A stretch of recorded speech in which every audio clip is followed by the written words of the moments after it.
ಯಾವ್ದು ಜಾತಿ ಇಲ್ಲ, ಯಾವ ಲಿಂಗ ಇಲ್ಲ. ಅದಕ್ಕಲ್ಲೇನ್ರಿ ಬಸವಣ್ಣನವರು 12ನೇ ಶತಮಾನದೊಳಗ ಡೋಹರ ಕಕ್ಕಯ್ಯ, ಮಡಿವಾಳ ಮಾಚಯ್ಯ, ಅಂಬಿಗರ ಚೌಡಯ್ಯ, ಮಾದಾರ ಧೂಳಯ್ಯನಂತವರ ಮನೆಯೊಳಗೆ ಹೋಗಿ ಭುಜಕ್ಕೆ ಭುಜ ಹಚ್ಕೊಂಡು ಕುಂತು ಅವ್ರ ಮನೆಯೊಳಗೆ ಮಾಡಿದಂತಹ ಅಮೃತಕ್ಕೆ ಸರಿ ಸಮಾನವಾದಂತ ಅಂಬ್ಲಿ ಕೊಡುದ್ರಲ್ಲ ಅವಾಗಿನ ಕಾಲದೊಳಗ ಬರೇ ಮುಖ ನೋಡ್ತಿದ್ದಿಲ್ರಿ.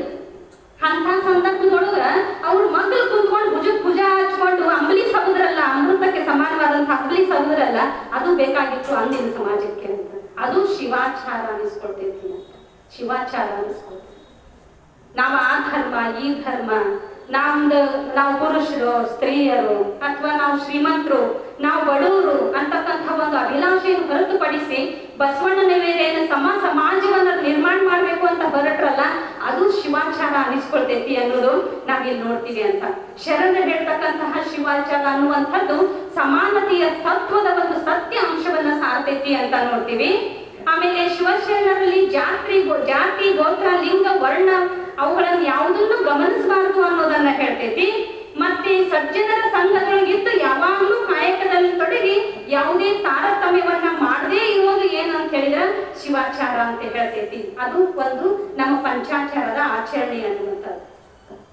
ಉಂಬುದು ಉಡುವುದು ಶಿವಾಚಾರ, ಕೊಂಬುದು ಕೊಡುವುದು ಕುಲಾಚಾರ ಎಂಬುದು ಶರಣರ ಕಾಲದ ಒಂದು ನಾಣ್ಣುಡಿ ಆಗಿತ್ತು. ಕುಲಾಚಾರವನ್ನ ಅಳಿಸಿ ಹಾಕಿ ಕೊಂಬುದು ಕೊಡುವುದು ಅಂತಕ್ಕಂತಹ ಶಿವಾಚಾರವನ್ನು ಅಳವಡಿಸಿಕೊಳ್ಳೋದೇ ನಮ್ಮ ಪಂಚಾಚಾರದ ಒಂದು ಪ್ರಮುಖವಾದಂತಹ ಉದ್ದೇಶ ಅನ್ನೋದನ್ನು ಕೂಡ ನಾವಿಲ್ಲಿ ಪರಿಗಣಿಸ್ತೀವಿ ಅನ್ನುವಂಥದ್ದು. ಇಲ್ಲಿ ನಮ್ಮ 12ನೇ ಶತಮಾನದೊಳಗ ಮಹಾಮನಿಯೊಳಗ ಬಸವಣ್ಣನವರು ದಾಸೋಹದ ಒಂದು ಪದ್ಧತಿಯನ್ನ ಜಾರಿಗೆ ತಂದ್ರು. ಆ ದಾಸೋಹದ ಪದ್ಧತಿಯನ್ನ ಜಾರಿಗೆ ತರುವುದರ ಮುಖ್ಯವಾದ ಉದ್ದೇಶ ಏನು ಅಂತ ಹೇಳಿದ್ರ, ಅಲ್ಲಿ ಒಂದೇ ಪಂಕ್ತಿಯೊಳಗ ಆ ಜಾತಿ ಈ ಜಾತಿ ಧರ್ಮ ವರ್ಗ ಲಿಂಗ ಅಂತಕ್ಕಂಥ ಭೇದ ಇರ್ಲಾರ್ದಂಗ ಅಷ್ಟ್ರು ಭುಜ ಅಂಟ್ಕೊಂಡು ಕುಂತು ಎಲ್ಲರೂ ಏಕಕಾಲದೊಳಗೆ ಸಮಾನ ದೃಷ್ಟಿಯಿಂದ ಪ್ರಸಾದ ಸೇವಿಸ್ಲಿ ಅನ್ನುವಂಥ ಉದ್ದೇಶಕ್ಕೆ ದಾಸೋಹ ಜಾರಿಗೆ ತಂದ್ರ ಹೊರತು ಅವಾಗಿನ ಕಾಲದೊಳಗೆ ಎಲ್ಲರೂ ಹಸ್ಕೊಂಡಾರಪ್ಪ ಅವ್ರಿಗೆ ಊಟ ಹಾಕ್ಬೇಕನ್ನುವಂತ ಉದ್ದೇಶ ಅಲ್ಲ. ಆ ದಾಸೋಹನ ಜಾರಿ ತಂದ್ರದ ಉದ್ದೇಶ ಏನು ಅಂತ ಹೇಳಿದ್ರೆ ಸಮಾಜವನ್ನ ನಿರ್ಮಾಣ ಮಾಡ್ಬೇಕು ಅಂತ. ಬರ್ರಿ ಎಲ್ಲಾರು ಕೂಡ್ ಬರ್ರಿ ಅಂದ್ರೆ ಯಾರು ಕೊಡಂಗಿಲ್ಲ. ಊಟಕ್ಕೂ ಕೂಡ್ ಬರ್ರಿ ಅಂತ ಹೇಳಿದ್ರೆ ಎಲ್ಲರೂ ಸಮಾನವಾಗಿ ಕೂಡ್ತೀವಿ. ನಾವು ಪರೀಕ್ಷೆ ಮಾಡಿ ನಾವ್ ಯಾವ್ದಾದ್ರು ಒಂದು ಕಾರ್ಯಕ್ರಮ ಅಥವಾ ಕಾರಣ ಕಟ್ಟಕ್ ಹೋದಾಗ ಕುಂತ್ ಊಟ ಮಾಡೋದಿತ್ತಂದ್ರ ನೀವ್ ಯಾವ ಜಾತಿರಿ ನಿಮ್ ಮಕ್ಳು ಕೊಡಲ್ರಿ ಅಂತ ಯಾರಾದ್ರೂ ನಾವು ಕೇಳ್ತೀವೇನೋ ಅಂತ ಹೇಳಿದ್ರ ಇಲ್ರಿ, ಆರಾಮ್ ಎಲ್ಲ ಜಾಗ ಇರ್ತೈತಿ ಅಲ್ಲಿ ಹೋಗಿ ಕುಂತ್ ಎಲ್ಲಾರ ಜೊತೆ ಕುಂತ್ ಊಟ ಮಾಡ್ಕೊಂಡ್ ಬರ್ತೀವಿ. ಎಲ್ಲಾರು ಒಂದೇ ರೀತಿಯಾದಂತಹ ಊಟ, ಎಲ್ಲಾರು ಒಂದ ತಾನೇ ಕೂಡುವಂಥದ್ದು. ಹಿಂಗ ಆ ಜಾತಿದ ಒಂದು ಅಸಮಾನತೆಯನ್ನು ಅಳಿಸಿ ಹಾಕ್ತಕ್ಕಂಥ ಒಂದು ಉದ್ದೇಶಕ್ಕೆ ಅದು ದಾಸೋಹ ಪದ್ಧತಿಯನ್ನು ಜಾರಿಗೆ ತಂದ್ರು. ಸಹಪಂಕ್ತಿ ಭೋಜನಕ್ಕೆಲ್ಲ ಅವಕಾಶ ಮಾಡಿಕೊಟ್ರು ಅನ್ನೋದನ್ನ ನಾವಿಲ್ಲಿ ಗಮನಿಸ್ತೀವಿ. ಆದ್ರೆ ಈ ಶಿವಾಚಾರಿಗಳಾಗೋದು ಅಷ್ಟು ಸುಲಭ ಅಲ್ಲ ಅನ್ನುವಂಥದ್ದನ್ನ ನಾವು ಇವತ್ತಿನ ದಿನಮಾನದೊಳಗೂ ನಂಬುತ್ತೀವಿ ಅನ್ನುವಂಥದ್ದು. ಯಾಕಂದ್ರೆ ನಾನ್ ನಿಮಗ್ ಮೊದ್ಲೇ ಹೇಳಿದ ಪ್ರಕಾರ ಎಲ್ಲಾರ ಮನೆಯೊಳಗೂ ಒಂದೊಂದು ತಾಟು ಬಟ್ಲ ಹೊರಗೆ ಇಟ್ಟಿರ್ತೀವಿ. ಯಾಕಂತ ಹೇಳಿದ್ರೆ ನಮ್ಮ ಮನಸ್ಸಿನಿಂದ ಇನ್ನ ಹೋಗಿಲ್ರಿ ಅದು.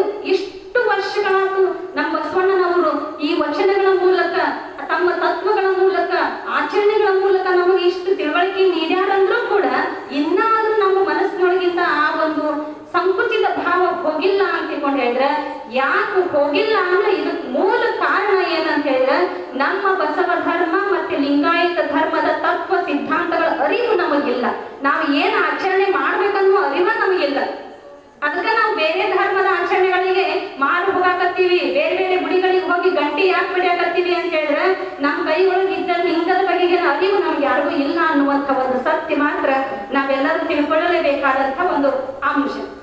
ಈಗ ಹಾಗಾದ್ರೆ ಜಾತಿಯನ್ನು ಗುಡ್ಡ ಹಾಕಿದ್ ಯಾಕ ಅಂತ ಹೇಳಿದ್ರೆ ಪ್ರತಿಯೊಬ್ರು ಕಾಯಕ ಮಾಡ್ಬೇಕಪ್ಪ, ಅದು ಸಣ್ಣದೋ ದೊಡ್ಡದು ಒಂದೊಂದು ಕಾಯಕವನ್ನ ಆರಿಸ್ಕೊಂಡ್ರು.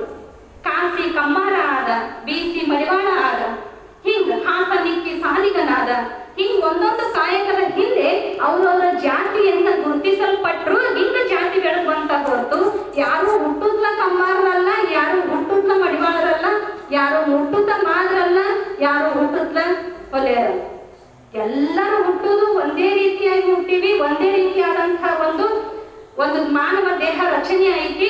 ಬಟ್ ಅವರವರು ಅನುಸರಿಸುವ ಕಾಯಕಕ್ಕೆ ಆಧಾರವಾಗಿ ನಾವು ಇಟ್ಕೊಂಡಂತಹ ಒಂದು ಸೂಚಕ ಏನು ಅಂತಂದ್ರೆ ಜಾತಿ ವ್ಯವಸ್ಥೆ ಅನ್ನುವಂಥದ್ದೇ ಹೊರತು ಇಲ್ಲಿ ನಮ್ಮ ಬಸವ ಧರ್ಮದೊಳಗ ಲಿಂಗಾಯತ ಧರ್ಮದೊಳಗ ಎಲ್ಲಿಯೂ ಯಾರೂ ಕೂಡ ಜಾತಿಗೆ ಇಂಬು ಕೊಟ್ಟ ಕೊಟ್ಟವರಲ್ಲ, ವರ್ಗಕ್ಕೆ ಇಂಪು ಕೊಟ್ಟವರಲ್ಲ ಅನ್ನುವಂಥ ಒಂದು ಸತ್ಯವನ್ನ ನಾವೆಲ್ಲರೂ ತಿಳ್ಕೊಳ್ಬೇಕಾಗಿದೆ ಅನ್ನುವಂಥದ್ದು. ಹಾಗೆ